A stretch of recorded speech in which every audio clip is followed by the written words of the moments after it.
Greetings gamers, ex-gamers and friends and family of gamers. So again, nothing untoward happened yesterday with regards to temptations to game or withdrawal symptoms.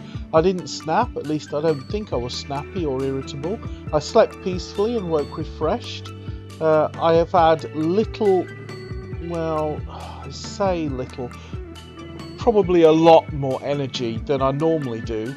And I feel like I had a little less in the way of aches and pains than I normally do, but that's about it.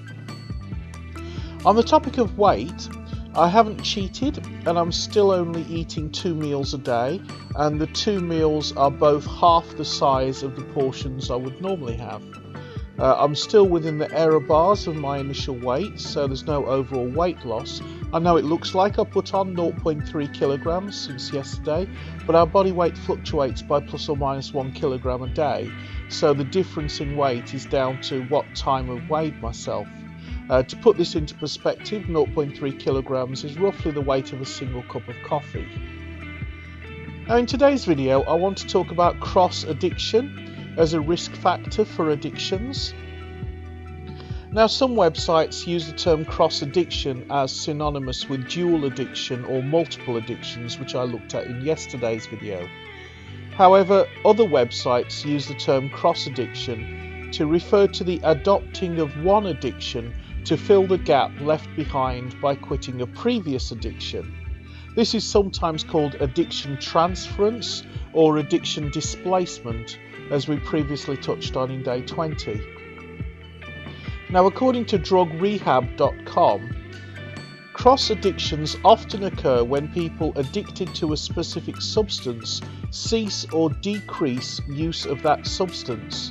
These individuals then start using a new substance under the belief that it will not cause the same addiction problems.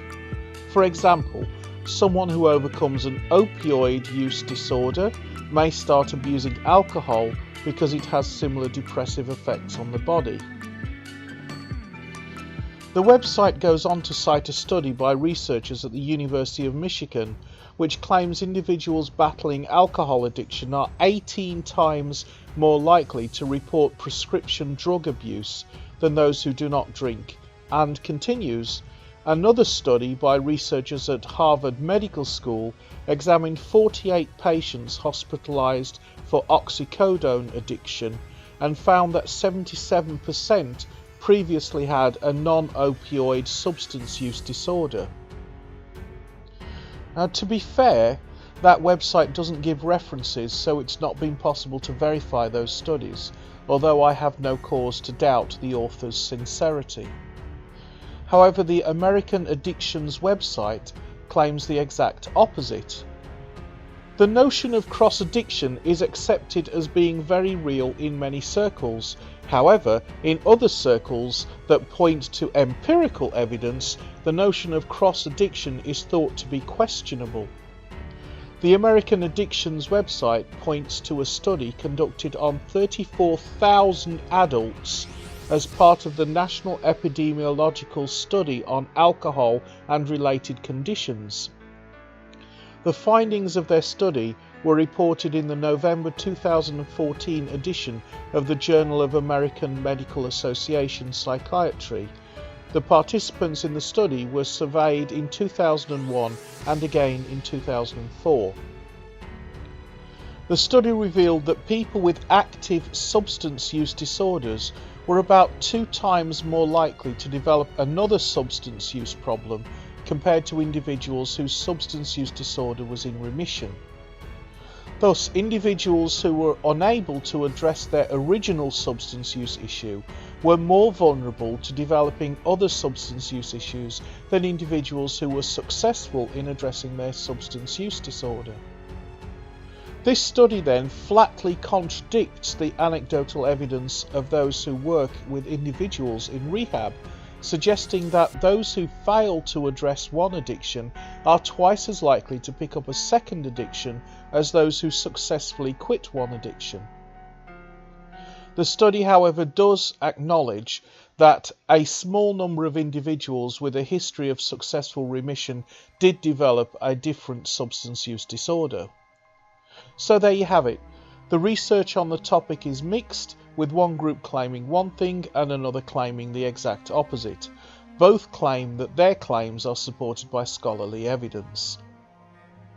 As for my admittedly poorly informed, common sense based take on this, I think if you're trying to quit an addiction, you should not feel worried about picking up another addiction, and certainly don't let that worry stop you from quitting. Even so, during your recovery, you should at least be aware that there is a small chance of developing a substitute addiction, and be on the lookout for the warning signs just in case. Now, this is just pure speculation, of course, but I wonder if those people who develop a different addiction after quitting one addiction focused on overcoming the addiction and left the underlying reason for the first addiction unresolved. Yeah, it's just a thought. Now, if you feel that you might have a problem with excessive gaming and are worried that you might be developing an addiction, why not follow along or try out this simple test of going game free for a month? Remember, it can be any month and you don't have to start on the 1st. Why not post a comment and let me know how you're doing? And don't forget to hit that subscribe button. But as for me, hopefully soon to be slightly less big fat hairy 24 days and counting non-gamer, I'll look forward to seeing you in another video.